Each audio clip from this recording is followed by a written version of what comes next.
ನಮಸ್ಕಾರ. ವರನಂದೀಶ ಯೂಟ್ಯೂಬ್ ಚಾನಲ್ಗೆ ಸ್ವಾಗತ. ನಾನು ಪಲ್ಲವಿ ಭಟ್.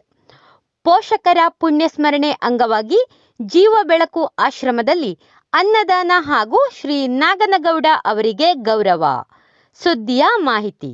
ದಾವಣಗೆರೆ ನಗರದ ದಿವಂಗತ ಶ್ರೀಮತಿ ನಾಗಮ್ಮ ಮತ್ತು ದಿವಂಗತ ಶ್ರೀ ಚನ್ನಬಸಪ್ಪ ಭರಮಶೆಟ್ರುರವರ ಪುಣ್ಯಸ್ಮರಣೆಯ ಅಂಗವಾಗಿ ಅವರ ಪುತ್ರಿ ಶ್ರೀಮತಿ ಶಿವಲೀಲಾ ಅವರು ಇತ್ತೀಚೆಗೆ ರಾಣೆಬೆನ್ನೂರಿನಲ್ಲಿ ಶ್ರೀ ನಾಗನಗೌಡರು ಅವರು ನಡೆಸುತ್ತಿರುವ ಅಂಧ ಹೆಣ್ಣು ಮಕ್ಕಳ ಆಶ್ರಮವಾದ ಜೀವ ಬೆಳಕು ಸಂಸ್ಥೆಯಲ್ಲಿ ಪುಣ್ಯಸ್ಮರಣೆಯ ನೆನಪಿಗಾಗಿ ಆಶ್ರಮದ ಮಕ್ಕಳಿಗೆ ಅನ್ನದಾನ ಹಾಗೂ ಹೋಳಿಗೆ ಮತ್ತು ಸೀಕರಣೆ ಊಟದ ವ್ಯವಸ್ಥೆ ಮಾಡಿದ್ದರು.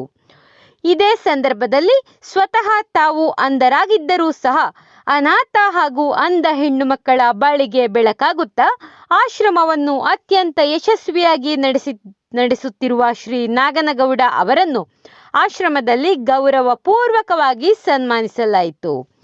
ಈ ಕಾರ್ಯಕ್ರಮದಲ್ಲಿ ಡಾಕ್ಟರ್ ಸದಾನಂದ ಪಾವಟೆ, ಶ್ರೀ ಪ್ರಭು ಪ್ರಸಾದ್, ಶ್ರೀ ಮಹಾಬೆನ ಸೇರಿದಂತೆ ಹಲವು ಪ್ರಮುಖರು ಇನ್ನು ಅನೇಕ ಗಣ್ಯರು ಉಪಸ್ಥಿತರಿದ್ದರು ಎಂದು ಸದಾನಂದ ಪಾವಟೆ ಅವರು ಪ್ರಕಟಣೆಯಲ್ಲಿ ತಿಳಿಸಿದ್ದಾರೆ.